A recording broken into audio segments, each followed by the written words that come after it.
주님 평화. 네, 오늘은 잠깐 제 예전 직장이죠. 밀레마니에 들러서 화장실 좀 쓰고 이제 사무실로 갈 건데요. 오늘 복음 이야기 잠깐 짧게 또 해드리도록 하겠습니다. 제2수요일 다음 목요일이죠, 오늘.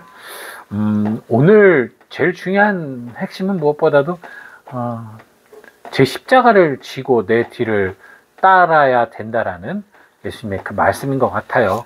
뭐 십자가에 대한 이야기는 여러분들 많이 들었을 겁니다. 우리가 생각하는 십자가와 주님이 원하는 십자가가 다르다는 얘기도 많이 들으셨을 거예요. 우리가 생각하는 십자가는 뭡니까? 내가 미워하는 사람, 내가 싫어하는 사람, 내가 힘든 상황, 이것들, 내가 면하고 싶은 것, 버리고 싶고 떠나고 싶고 회피하고 싶은 것들을 내가 참고 인내하면서 짊어지고 가야 되는 거, 우리가 이걸 십자가라고 생각해요. 근데 이런 십자가는 고난이에요. 그냥 고통이에요. 어떻게 보면 그냥 자기 학대입니다. 참아야 되는 거니까. 그걸 그냥 예수님께서 시켰으니까 참아야지, 이렇게 생각한다면 이것만큼 고통스러운 게 없어요. 왜? 내 마음속에서 동의가 되지 않고 내 생각에서만 참아야 된다라고 얘기하니까 가치 충돌이 일어나니까 얼마나 고통스럽겠어요. 그렇기 때문에 이 십자가는 아니라는 거는 아마 많이 들으셨을 거예요. 이 십자가는 뭐냐?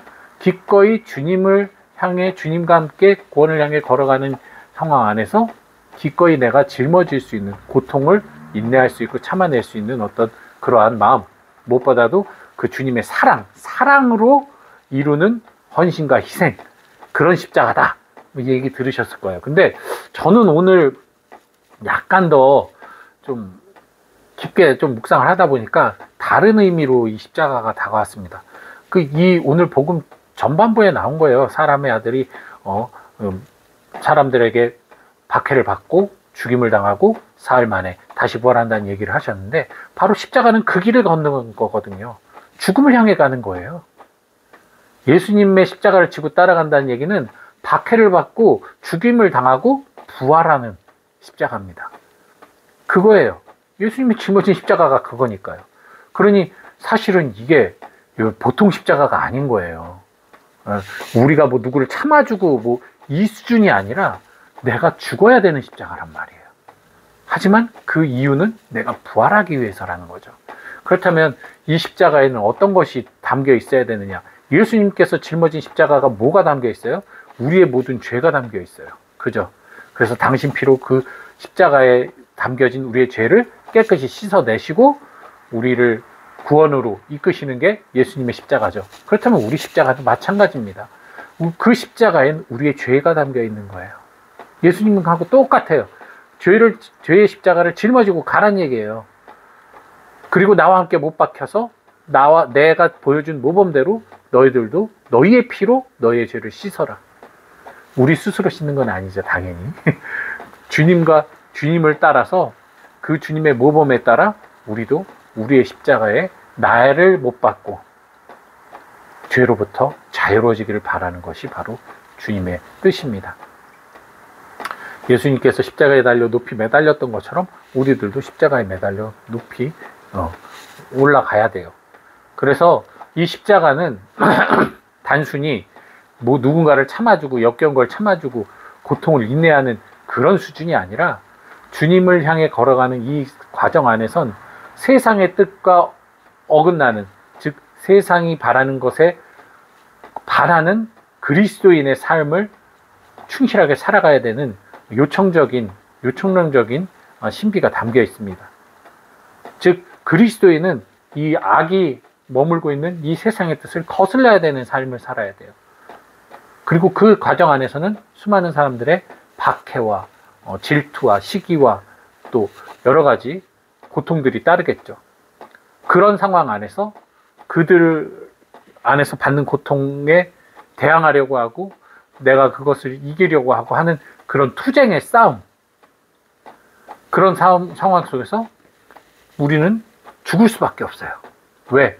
끊임없이 이 세상의 유혹이 나를 괴롭히면서 나로 하여금 하느님 안에서 죽어서 부활하지 못하게 계속 이 세상을 살게 하려는 유혹을 갖게 하니까요. 그것으로부터 내가 살아남을 수 있는 길은, 방법은 하나밖에 없어요. 내가 죽는 것. 기꺼이 나의 뜻을, 나의 신념을 죽일 수 있는 힘. 그렇게 우리의 십자가를 주님의 십자가와 함께 완성시켜야 됩니다.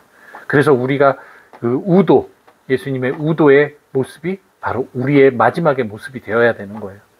어떻게 살아왔던 간에, 우리의 삶이 어떤 모습이었던 간에 우리가 마지막에 주님의 그 무력한 죽음 앞에서도, 즉 막 위대하고 영광스럽고 행복해가지고 죽는 것이 아니에요. 그 눈으로 볼 때는 너무나 무력한 주님의 모습이죠. 이 세상을 살아가면서 사실 하느님이 부재한 듯하게 느껴지는 상황이 얼마나 많아요. 그렇지만 그런 상황 속에서도 나의 믿음을 항구하게 갖고 주님의 나라에 들어가시거든 저를 기억해 주십시오 라고 고백할 수 있는 그 우도의 용기를 갖는 것, 그게 바로 우리가 짊어지고 매달려야 될 십자가예요. 우리는 우도의 십자가를 져야 되는 겁니다. 네. 열심히 고생하면서 살다가 결국 십자가에 매달려 죽는데 거기서 좌도처럼 살면서 보니까 하느님이 어디 있어? 난 이 고생만 하고 나 이 세상 살면서 내가 복 받은 게 뭐가 있고 행복했던 게 뭐가 있고 맨날 나는 피해만 있고 상처만 받고 열심히 살았는데 불행하고, 그럼 끝나는 거예요. 그냥 고생만 시커나다 죽는 거죠. 그건 아니잖아요. 우도의 십자가처럼 마지막 순간에 주님과 함께 못 박혀 기쁘게 영광의 나라를 차지할 수 있는 그런 여러분들 되시기 바랍니다. 이 십자가는 결코 고난만 주는 십자가가 아니에요. 승리의 십자가입니다. 우리가 짊어지는 것은 결국 승리의 십자가예요. 승리를 하기 위해서는 그만큼의 노력이 필요한 거예요. 그만큼의 분투가 필요한 겁니다. 목숨을 걸 만큼의 그런 열정이 필요해요. 당연한 거잖아요. 그래야지 1등을 하지. 그래야지 승리를 하지. 그러니까요, 여러분, 이 십자가를 단순히 누구를 참아주는 그런 수준으로 여기지 마시고요. 우리의 인생을 걸고 짊어져야 될 십자가라는 사실 잊지 마시고 주님께 항구한 힘, 성령의 은총으로 주님의 뒤를 끝까지 넘어지고 또 넘어져도 주님처럼 다시 일어나 따라갈 수 있는 힘을 청하시기 바랍니다. 주님 평안.